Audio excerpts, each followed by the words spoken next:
Good morning, good afternoon, good evening, good night, good day to you. That's depending where you are in the world. It is Sabbath. It's what world in the world Friday evening, but biblically it is the Sabbath. The Sabbath starts Friday night, sunset Friday, and ends sunset Saturday. Full 24 hours. Sabbath blessings, one and all. It's our nighttime devotion from the devotional called Conflict and Courage. The title today, Twisted Values. The script reading comes from Genesis 25, verse 34.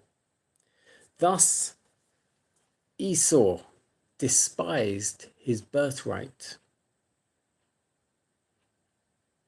Esau had no love for devotion, no inclination to a religious life. The requirements that accompanied the spiritual birthright were an unwelcome and even hateful restraint to him.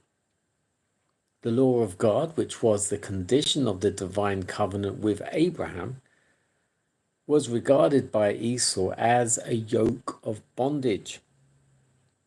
Bent on self-indulgence, he desired nothing so much as liberty to do as he pleased. To him, power and riches, feasting and reveling were happiness. He gloried in the unrestrained freedom of his wild, roving life. There are very many who are like Esau. He represents a class who have a special, valuable blessing within their reach. The immortal inheritance, life that is enjoying as the life of God. The creator of the universe, the happiness immeasurable and an eternal weight of glory, but who have so long indulged their appetites, passions and inclinations, that their power to discern and appreciate the value of eternal things is weakened. Esau had a special, strong desire for a particular article of food, and he had so long gratified self that he did not feel the necessity of turning from the tempting, coveted dish. He thought upon it, making no special effort to restrain his appetite, until the power of appetite controlled him. And he imagined that he would suffer great inconvenience and even death if he could not have that particular dish. The more he thought upon it, the more his desire strengthened, until his birthright, which was sacred, lost its value and its sacredness. Esau passed the crisis of his life without knowing it. What he regarded as a matter worthy of scarcely a thought was the act which revealed the prevailing traits of his character. It showed his choice, showed his true estimate of that which was sacred and which should have been sacredly cherished. He sold his birthright for a small indulgence to meet his present wants, and this determined the aftercourse of his life. Esau represents those who have not tasted of the privileges which are theirs, purchased for them at infinite cost, but have sold their birthright for some gratification of appetite or for the love of gain.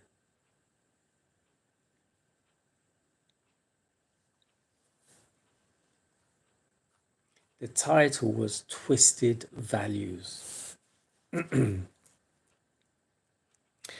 which is where we look at Esau and his values were in his appetite of enjoyment, temporal enjoyment, the food, the reveling, the hunting.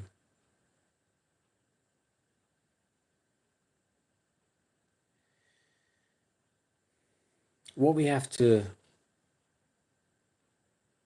probably take into account here is that Abraham was a very rich man. And so it all passed down to Isaac. And thus, his sons, Esau and Jacob, benefited from the estate of Isaac. But whereas Esau chose to go out and enjoy himself, hunting and passing the time. Now, I'm not going to say Jacob was very religious or even highly spiritual in any way, but he was more caring, more gentle.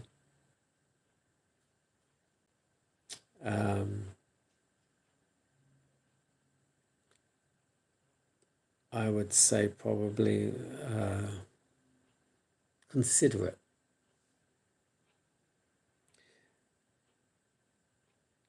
This very highly focused is highly focused on Esau because Esau sold his birthright for a bowl of lentils, or as the Bible says, pottage.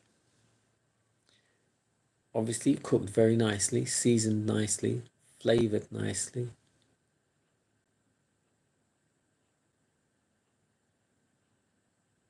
But he sold his birthright for a plate of food. Now, I love jollof rice. I like soup.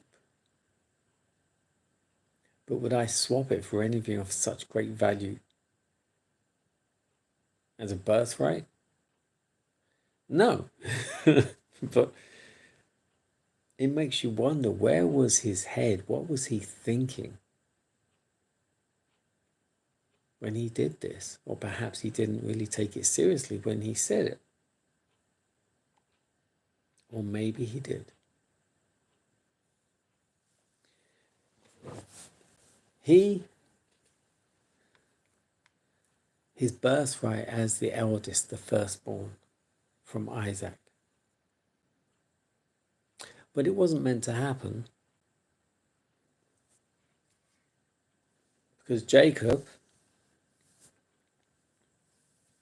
then had the 12 sons who became the 12 tribes, which was one of those tribes, Judah, is the line in which Jesus came from.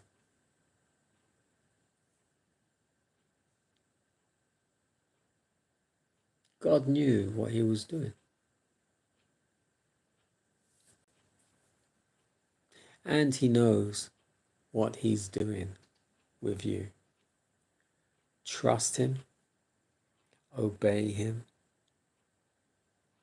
Me too.